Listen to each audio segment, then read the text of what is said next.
That's awesome. Yeah, that's right. Yeah, red and blue give energy, exactly. But if you look at the roots of words, you will understand much, much more. Okay, so in Sanskrit, mag means to move.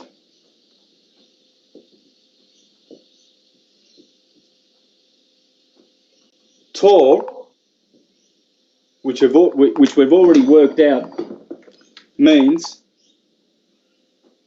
well, rotate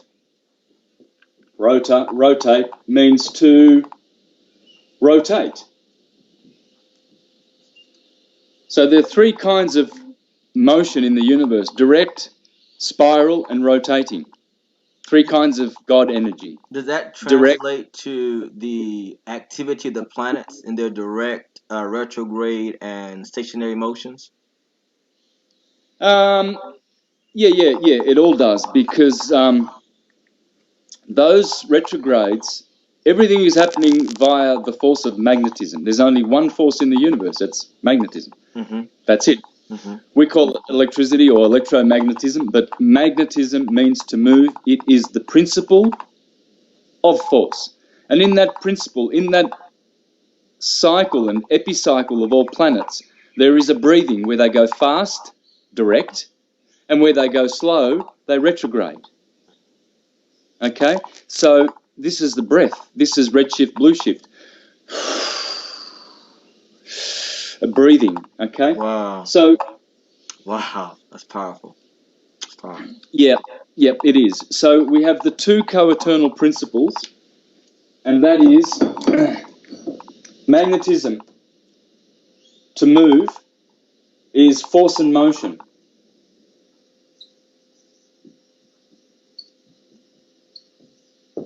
Okay? See the word motion? There you see the word tom. Mm-hmm. Okay? All is atum. Mm-hmm. So what we have is, this is the second principle. This is magnetism. Above magnetism is dielectricity.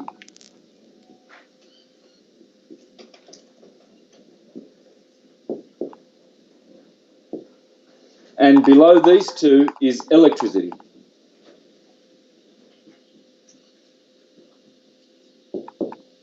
L is bell, is Baal. Mm-hmm.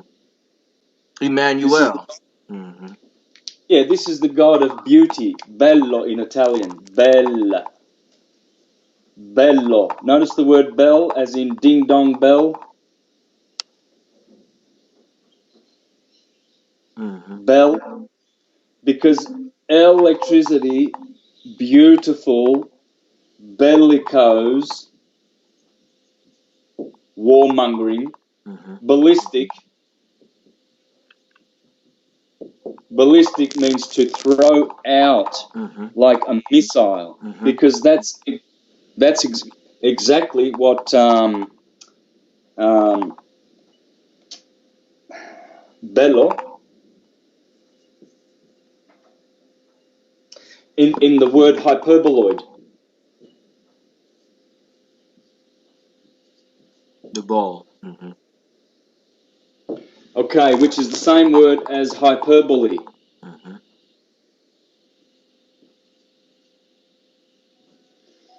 See, when you exaggerate an expression, you are speaking hyperbolically. Well, that bol, that's where we get ballistic from, because it means in Greek, bali, I think it is. Let me see how you write it in Greek.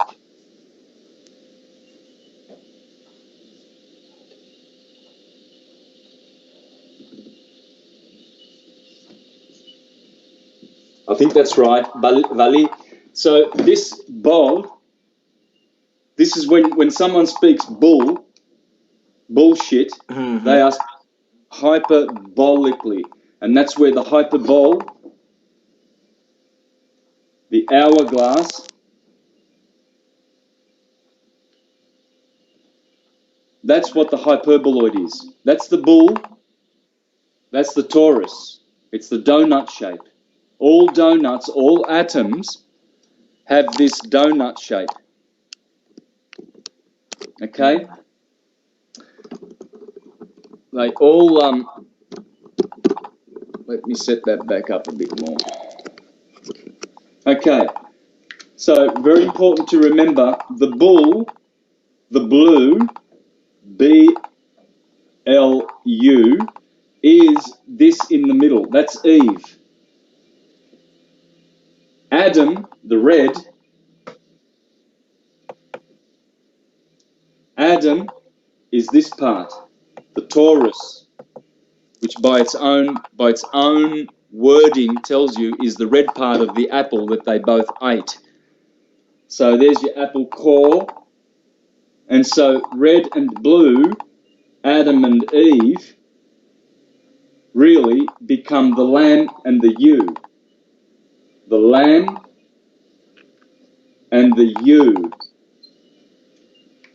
And they are the rulers and the owners of the Tauruses. This is why Jupiter Thor is always seducing Europa and women on a bull. So Jupiter has his bulls, Krishna has his cows. What is Krishna doing all the time? Cowherd. Well, he's cowherd. Jesus is a shepherd. Christ is a shepherd. Krishna is a cowherd. Well, this is the Lamb of God and the shepherd of God and the cowherd of God. It's here, the Taurus. This is the only thing that exists. Your body is like this. The sun is like this. Wow. The earth is like this. Solar systems are like this. Universes are like this. Galaxies, they say a galaxy is like an accretion disk here in the middle, and it has jets going out this way, jets going down below, like a gyroscope. Wow. Something is happening here, and something is coming out here and here. And so that's where you have Christ being the shepherd would be the lamb, and then Krishna, the cowherder, would be the bull, Taurus. I always say that two things Tauruses are bull with. We can always hit a bullseye, and we know bullshit. Wow. Yeah. So what we have, going back to these three principles, 1, 2, 3, this dielectricity is inertia and acceleration.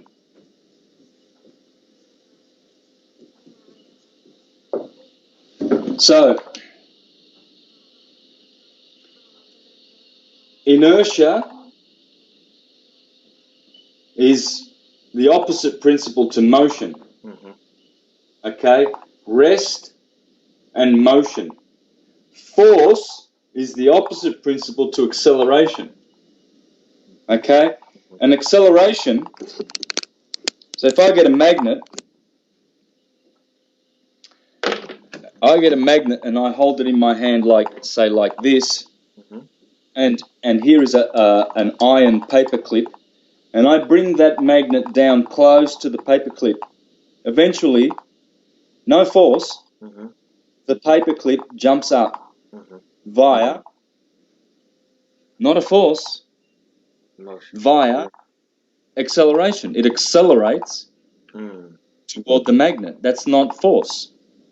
Okay? So these are the two co-eternal conjugate principles of the universe. Inertia and acceleration, force and motion, all is Atum, magnetism. Everything comes from here. Time, magnitude, radiation, space.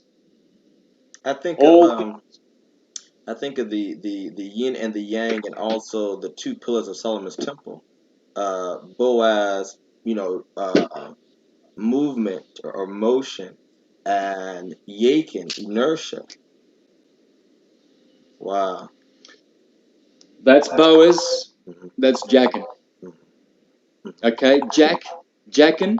Well, who's Jackin?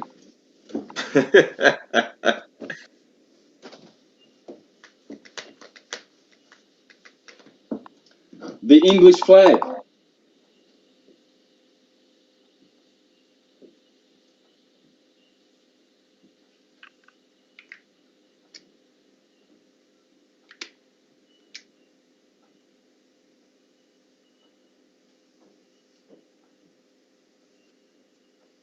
What's that all about? That's called the Union Jack.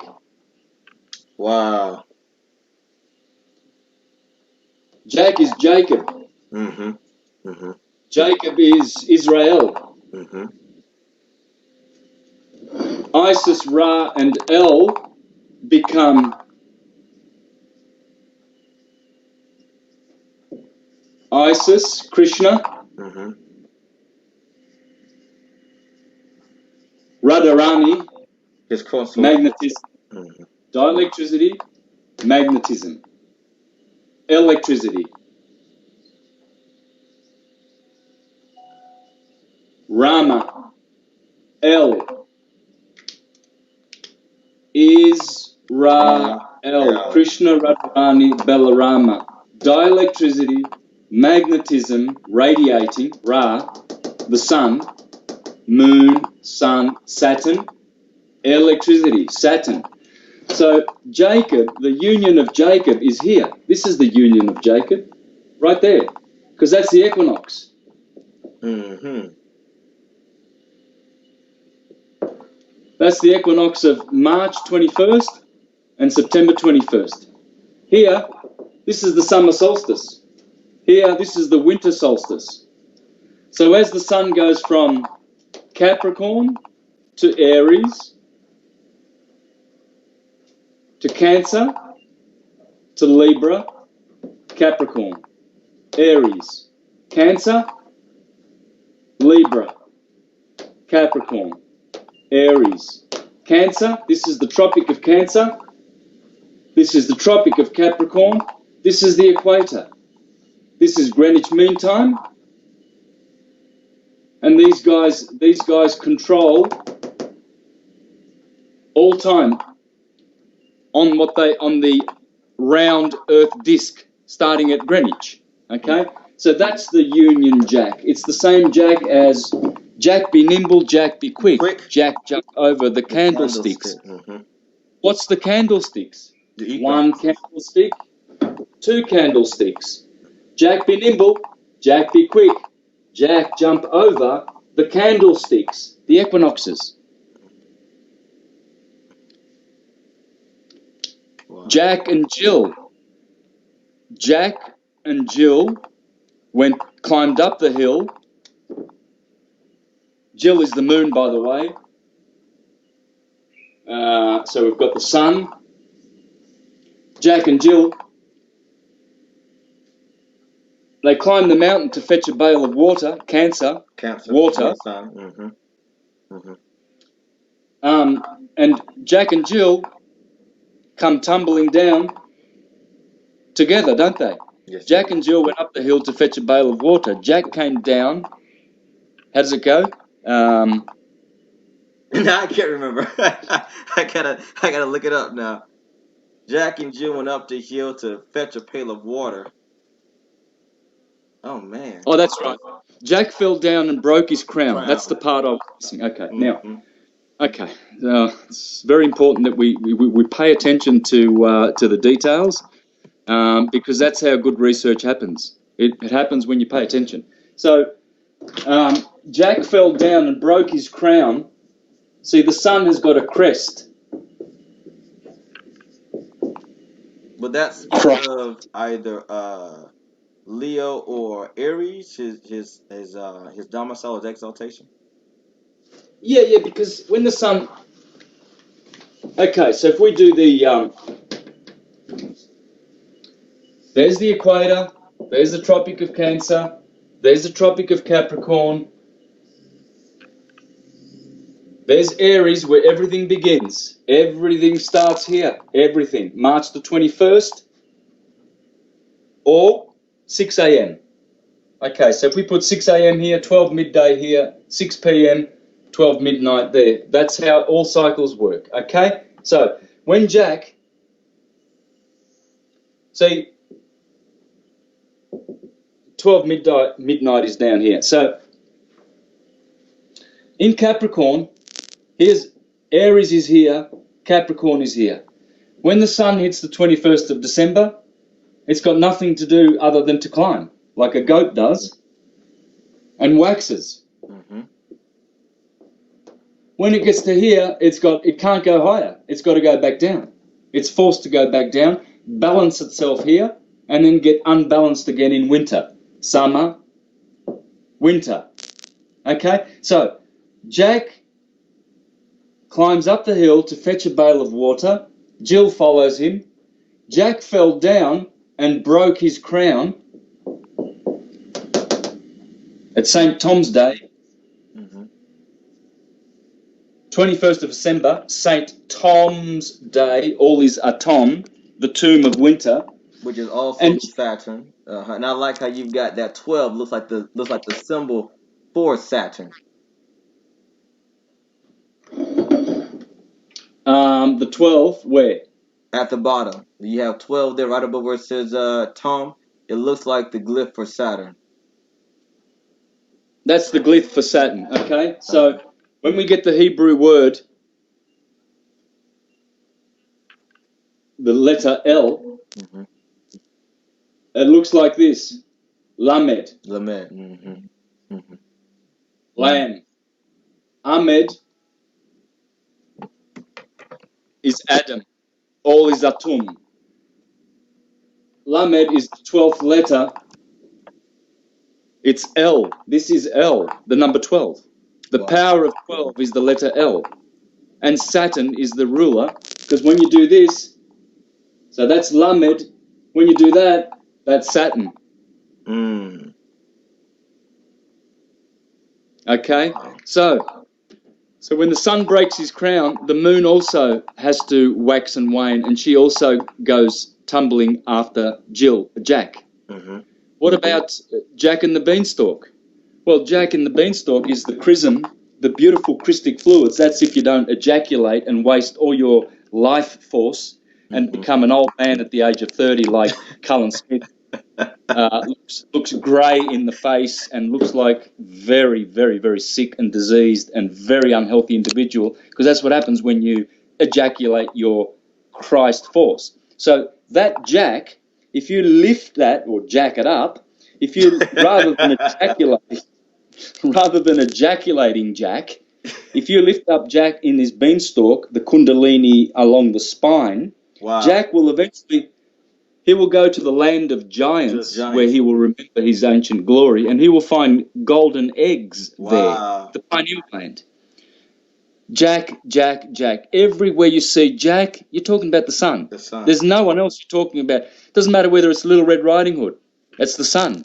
And I just want to put out here just for the record. It goes Jack and Jill went up the hill to fetch a pail of water. Jack fell down and broke his crown, and Jill came tumbling after. Up Jack got, and home did trot as fast as he could caper, and went to bed and bound his head with vinegar and brown paper. Then Jill came in, and she did grin to see Jack's paper plaster. Her mother whipped her across the knee for laughing at Jack's disaster. Wow. It's the sun and the moon. It is. Don't go looking for a historical Jack or a historical Jill or Humpty Dumpty or Santa Claus or Jesus or Osiris or any of those characters. They're all here. All characters, archetypes, gods, demons, they're all here. Nowhere else. You'll never find any of these creatures that are written about in any of our sacred books anywhere other than the ecliptic, in the sky, and the stars behind them, because that's where our stories come from.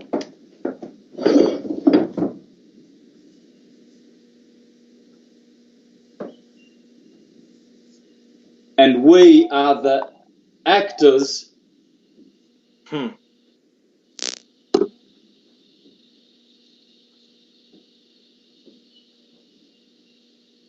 in this Taurus universe. Taurus bull, red and blue. Actors, acceleration in Taurus fields. Wow. Hey?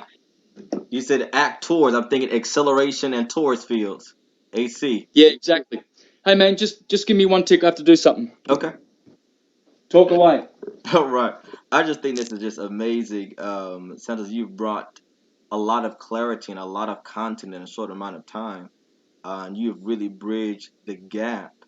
Talk about syncretism at its best.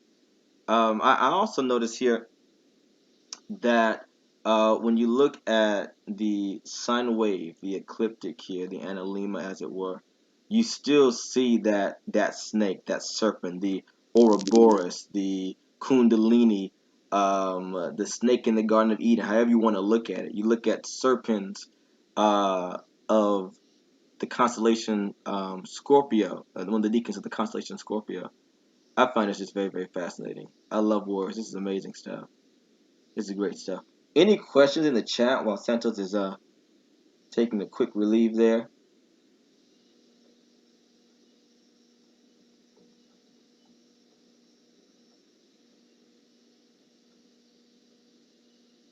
I think everybody is floored. Okay. Yes. Okay. Star Lady 2008. Go right ahead. What's your question?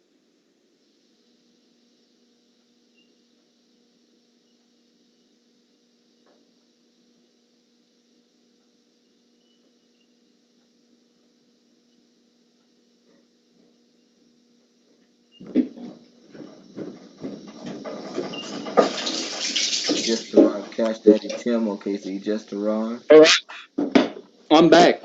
All right, so we have a question in the chat that says, how does this information affect people born under the star sign Taurus? Well, okay, well, we just learnt that Taurus is in the Bible in Deuteronomy 32, where God is called the rock, the Tor, the Tsor. Okay, so it is the one of the most powerful signs. It is the rock. It's the number 2. Mm-hmm. Okay, just remember 2. You can't escape this. Whether you look at the B for bull, it's 2. T always comes to 2. In Hebrew, it's the 22nd letter, the last letter of the alphabet. Mm-hmm. Yeah, Tav, which this is the Tav, by the way. The cross. Tav is another way of saying the cross, the letter T. It's the cross. In Greek, they have Stavros. Stavros is the cross, okay? So the Tav, the letter T, being the 22nd letter, reduces to 4, and 4 we should be able to easily work out how 2 and 4 relate to each other, okay? So I just thought about when you mentioned about the Hebrew, my mind went to, I'm thinking about the Alpha and the Omega. I'm thinking about Aleph and Tav. Aleph means ox, okay, or bull, and then Tav again means cross, Taurus. This is I love it. I love it. Well, when you do this, when you put the ox, so first I'll get back to this. God, Theos, is always with a T, or Dios, Dieu, Dio, with a D. Well, the D is the 4th letter. See, so T and D are interchangeable because of the 4 and the 2. Mm-hmm. So all of these words, be, Bhagavan, God, Theos, Dio, to divine, deific, deify. All the God words, they all have these 3 letters in them. It's either a B, Bhagavan. It's either a T, because it's all 2. Taurus is the powerhouse. These people have got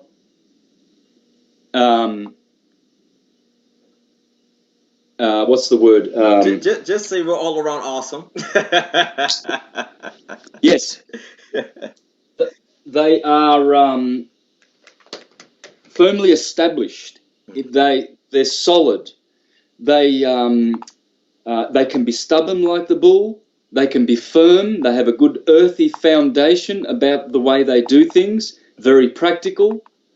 Very skilled in practice. Good singers. Taurus rules the voice. The best singers in the world have always been Taurian. Always. It rules the lower, the cerebellum, the beautiful man mind. This is the God mind, Aries cerebrum. And the cerebellum, the cerebellum, ruled by Taurus, is the man mind. It's the heart of man. So their heart, they love to philosophize. They love to sing. To use their mouth is what they're good at. Okay?